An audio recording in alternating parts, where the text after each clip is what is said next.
This is my coffee cup. There are many others like it, but this one is mine. It is special to me. Its name is Josie. Just kidding. I don't really have a name for my coffee cup, and I don't know why that popped in my head. Um, wow.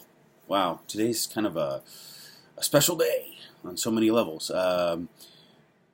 For me personally, it's special because it's the last day of my Thanksgiving vacation.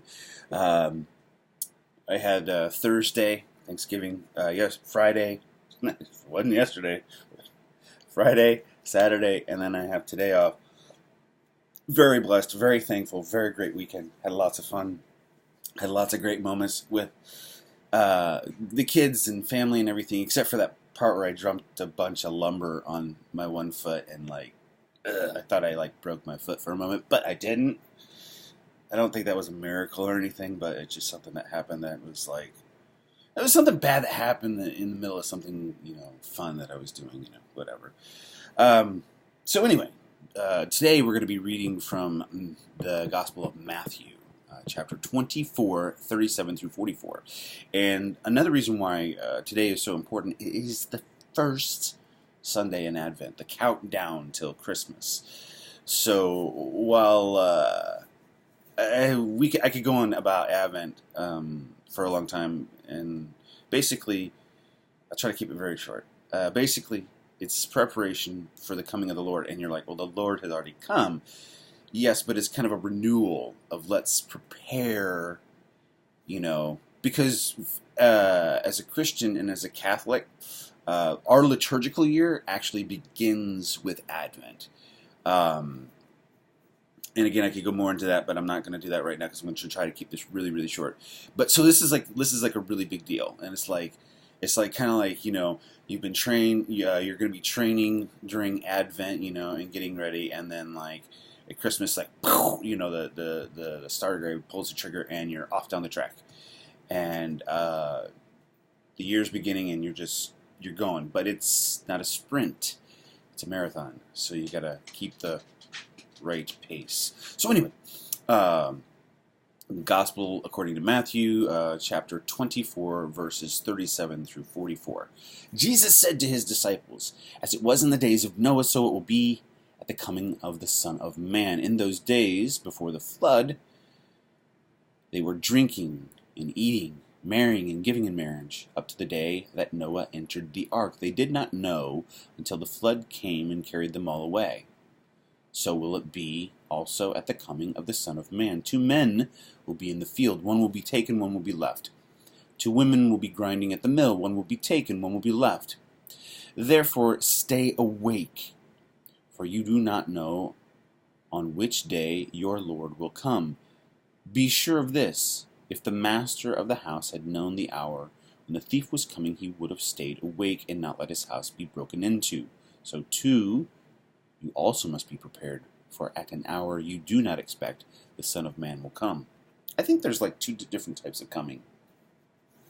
As I kind of think about this, there's the big coming when Jesus comes back and people are alive. It's and he's gonna be like, okay, round them all up and we're gonna go through them.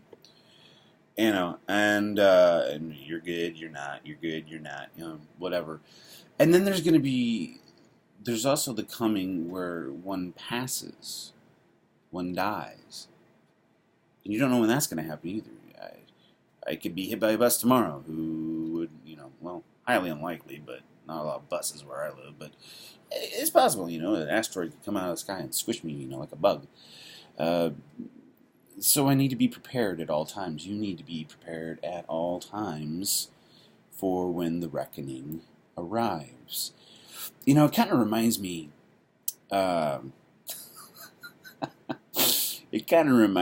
of my kids.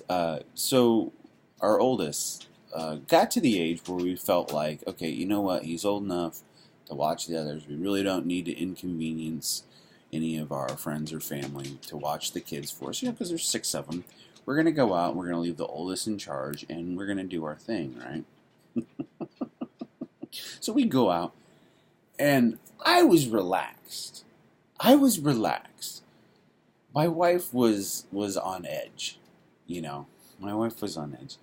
And so we come home and open the door, and it could have been worse.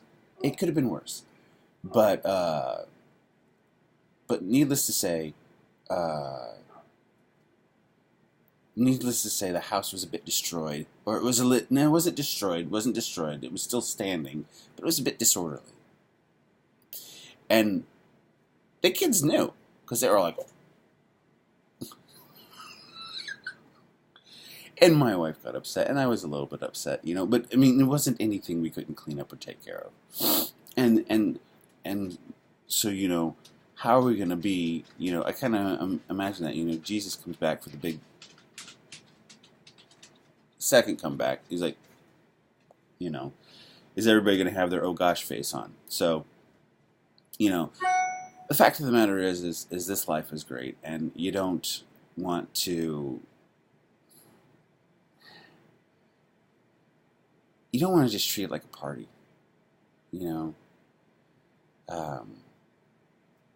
This life's beautiful. We're each made unique. We're each beautiful. And we need to take care. And sure, there's fun to be had, but there's also work that needs to be done, just like in our everyday lives. And that work or those rules, that work and those rules are to make us better people. Because we're no longer, little babies that, are innocent and have no idea. We know. It's written on our hearts. We know what's right and wrong. Now, yeah, there's some fine details of Christianity of, contraception or drinking or drugs or driving over the speed limit. We could pick those apart, and maybe unveil some ideas and some thoughts that some of us didn't realize or weren't aware of, but I'm not going to do that now. The fact of the matter is you never know when you're going to be held accountable. You never know when Jesus is going to come knock on your door and be like, hey, it's your time's up. Come on, let's go. I don't know. That's all I'll say about that.